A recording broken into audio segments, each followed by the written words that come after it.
So I was working for a magazine that was very interested in sort of trends in design and technology, and I've been working for them for a couple of years when we started to get calls from brands and agencies saying, can you come and tell us what's going on, what we should care about? So I sort of understood the landscape a little bit from that perspective. And then I was writing an article actually about RGA, which is my current company, and I interviewed the CEO and was super interested in what he was doing and super interested in the company he built.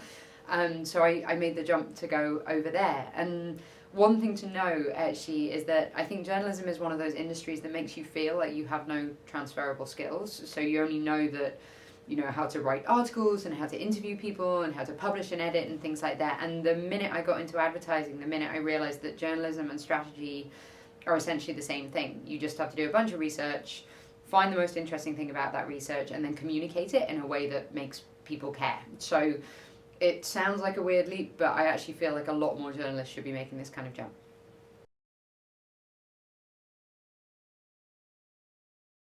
So activation strategy at RGA, everybody's got a different word for it, whether you want to call it engagement strategy or activation strategy. I think everyone's kind of circling around the same idea, which is essentially that now the media landscape is so complex and so interesting and nuanced and moving really quickly that essentially you don't just need people to be brand strategists and be brief creatives and sort of protect the brand in that way. You also need people who are charged with getting creative work to market in the smartest and most culturally relevant way possible. So that's what we think about as activation strategy at RGA, is get the work to market in the most smart and culturally relevant way possible.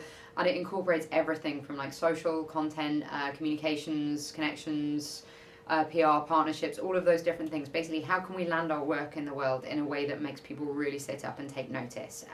It's a new discipline, but very important one, I think.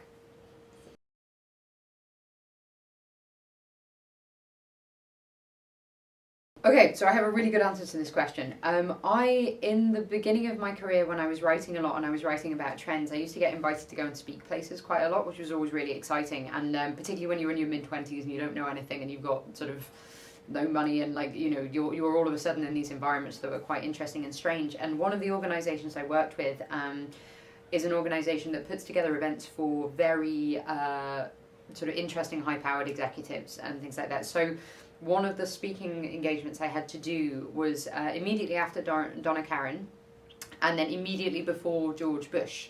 So I had to introduce George W. Bush on stage and then have dinner with him when he just stopped being the president. So it must have been about like 8 years ago now, but it was an absolutely eye-opening moment. He's a good dude. I mean, he wasn't my favorite president, but he's, you know, he's terribly nice in person. So that was a very strange and surreal moment for me, and it does indicate how far this industry can take you. It's interesting.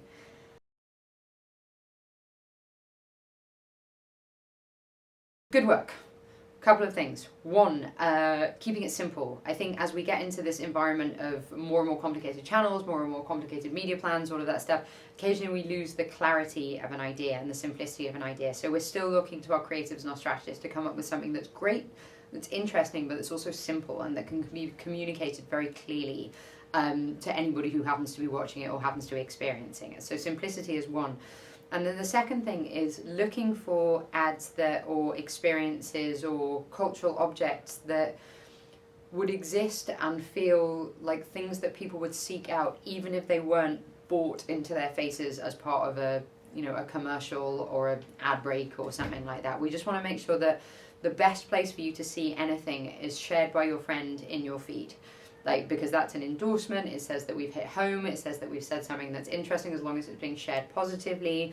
And we're really looking for messages that can resonate in that kind of way that would make you want to share them, even if we weren't buying them into your face and into your world.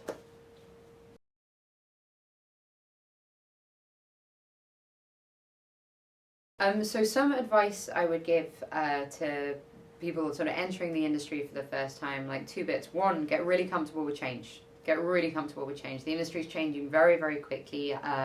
There are new media coming up all the time. There are new opportunities coming up all the time. There are processes being broken and remade all the time. So the more comfortable you are with change and a little bit of ambiguity, the more resilient you'll be and the stronger you'll be and the more value you'll be. The other thing that I have is The other bit of advice that I think is really important is to find situations where you can be helpful as quickly as possible.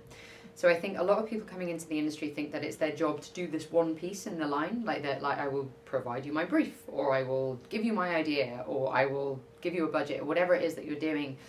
And the way that advertising is now, is the people who are most valuable to us are the people who can look at every single part of the creation process and be like, right, do you need me to do this? Do you need me to make a deck? Do you need me to tell a story? Does anyone need me to proofread this thing? Do you need me to facilitate this workshop? Do you there are always different contexts in which you can be helpful, and I think sitting quietly and waiting to be told to do your bit is not a thing that works very well anymore, and it's not a thing that gets you noticed, it's not a thing that makes people advocate for you, and it's not a thing that makes people ask for you to be in the room all the time. So find ways to be helpful wherever you can, and people will always want you on their team.